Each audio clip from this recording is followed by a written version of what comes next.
When the power goes out, most of us expect it to come back on within a few hours, but sometimes major storms cause widespread damage and outages can last longer than expected.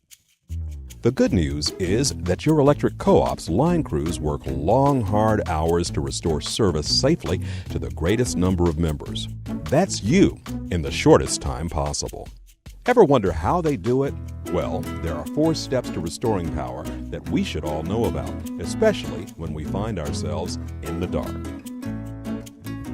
Step 1. Repair high-voltage transmission lines. Transmission towers and lines supply power to thousands of members. They rarely fall, but when they do, they must be repaired first before other parts of the system can operate. Step 2. Inspect distribution substation. Distribution substations receive high-voltage power from transmission lines, then disperse that power at a lower voltage to the co-op's main distribution lines. Depending on your electric co-op's service territory, distribution substations can serve either hundreds or thousands of members. When a major power outage occurs, the co-op's line crews inspect the substation to determine if the problem stems from the transmission lines feeding into the substation itself, or if the problem is further down the line. Step 3. Check main distribution lines. If the problem cannot be isolated at a distribution substation, the main distribution lines are checked first. These lines carry power to large groups of members in your electric co-op's service territory. Step 4. Examine tap lines.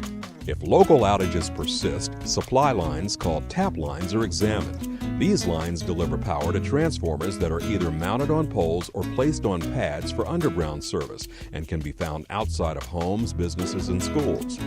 Occasionally, damage will occur on the service lines between the nearest transformer and your home. Has your neighbor ever had power while yours is out? That is why. When the problem is in the tap lines, co-op line crews will fix outages in an order that will restore service to the greatest number of members at a time. As you can see, restoring power after a major outage is a big job and involves much more than simply flipping a switch or removing a tree from a damaged line. When co-ops work to restore power, they often have the capability to work on multiple parts of the system simultaneously. This ensures reliable power with a faster response time. In the event of an outage, your local line crews will restore power safely to the greatest number of members in the shortest time possible, and we'll keep working until the lights are back on. As always, we appreciate your patience and your business.